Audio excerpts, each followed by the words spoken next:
नमस्कार। नमस्ते। क्या शुभ नाम आपका? Tony Manoj Kumar sir. नहीं नहीं, टोनी नाम है या मनोज कुमार नाम है? सर मेरा पहला नाम टोनी है सर, टोनी तो मनोज आप सर। टोनी गारू है? Yes sir. ये आपने लोगों के यहाँ सिखाया कि नहीं सिखाया झांसी में कि गारू क्या होता है? सिखाते हैं सर। आज इस मौके में आपको बताना चाहता हूँ, आज राष्ट्रीय तेलुगु भाषा दिवस है सर। इसकी दौर पर आपको तेलुगु में बोलना चाहता हूँ। जरूर बोलिए, मुझे अच्छा लगेगा। गौरवनीय प्रधानमंत्री गारू नमस्कारम सर। नमस्कारम। नमस्कारम।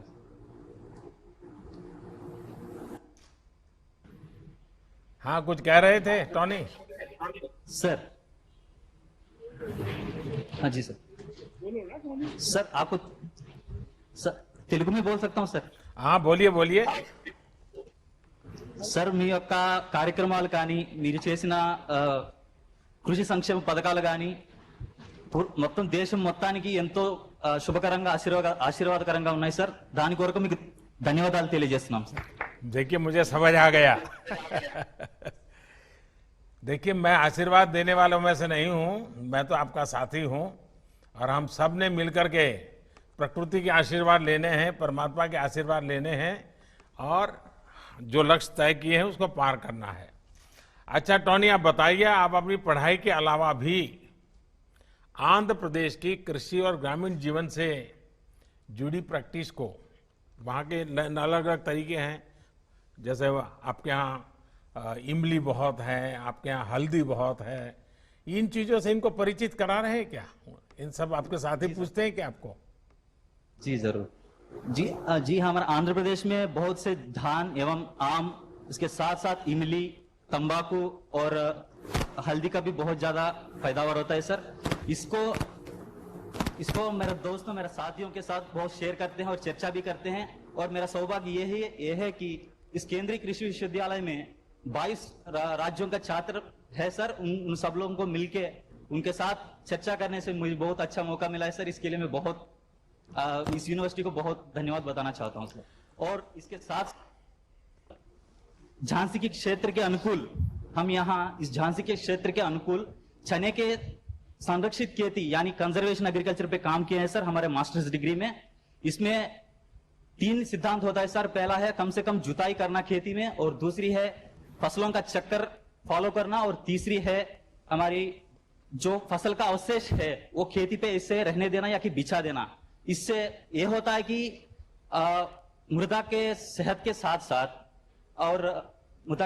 साथ साथ मोस्टली प्रोडक्शन एंड प्रोडक्टिविटी पे बहुत इफेक्ट पड़ा है सर। ये तो हमने हमारा मास्टर्स के थीसिस से भी ये इफेक्ट निकला है सर इससे। टोनी, आपको मालूम है ऑस्ट्रेलिया की एक यूनिवर्सिटी के साथ हम लोग 2 क्षेत्रों में रिसर्च का काम कर रहे हैं, एक चना और दूसरा बनाना। दोनों में काफ़ी अच्छा, मैं पिछली बार जब ऑस्ट्रेलिया गया था तो सारे प्रोजेक्ट को देखने गया था। भारत के और ऑस्ट्रेलिया के साइंटिस्ट मिल करके उस पर काफ़ी काम कर रहे हैं। आपकी यूनिवर्सिटी में अगर शायद हो सकता है वो सारी चीज़ें वेबसाइट पे होगी तो उससे मैं इस दिशा में आप काम कर सकते हो। देखिए, फर्टिलाइज़र का उपयोग कम हो, मुझे लगता है इसके लिए भी बहुत बड़ी जागरूकता फैलाना जरूरी है। और आप पढ़े लिखे नौजवान, जो कृषि जगत से जुड़े हुए नौजवान, ये जब ये बात समझाएंगे किसानों को, उनमें विश्वास पैदा करेंगे। और किसान का स्वभाव है वो कान से सुनी हुई बातों को बहुत कम मानता है। किसान आंख से देखी हुई चीजों पर विश्वास ज्यादा करता है। जब तक आप उसको सफलता दिखाते नहीं हो वो फॉलो नहीं करता है। तो उस दिशा में कुछ कर रहे हैं क्या आप? जरूर। नॉर्मली देश में किसानों बहुत ज्यादा यूरिया या कि कोई दूसरी फर्टिलाइजर का बहुत ज्यादा प्रयोग करता है।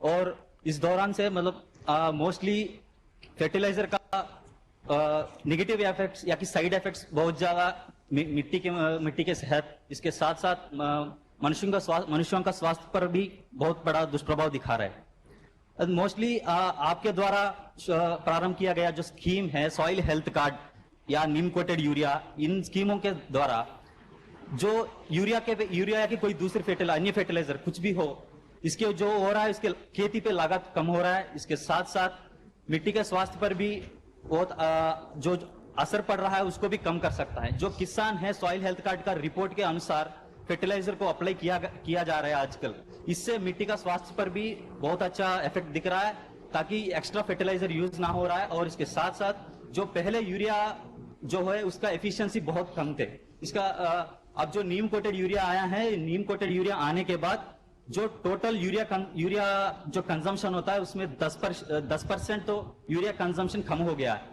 इस एरिया में जो सॉइल हेल्थ कार्ड जो बहुत अच्छा सक्सेसफुल स्कीम हुआ है, और इसके लिए हम बहुत खुश हैं सर। देखिए, मैं सभी एग्रीकल्चर से जुड़े लोगों से जरूर कहना चाहूँगा, और टोनी आप भी अपने साथियों को बता सकते हैं, ऑर्गेनिक फार्मिंग और ऑर्गेनिक एग्रीकल्चर प्रोडक्ट्स, ये दुनिया में उसकी बहुत मांग है, बहुत वैल्यू है।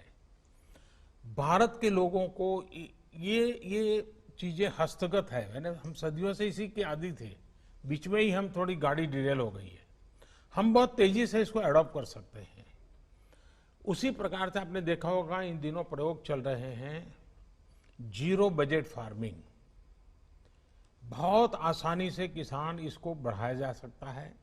और मैं चाहूँगा कि जितनी बड़ी मात्रा में हमारा देश, हमारे किसान ऑर्गेनिक फार्मिंग पे जाएं और ऑर्गेनिक फार्म प्रोडक्ट्स को ग्लोबल मार्केट के लिए हम तैयार करें, बहुत बड़ा परिवर्तन मिलेगा।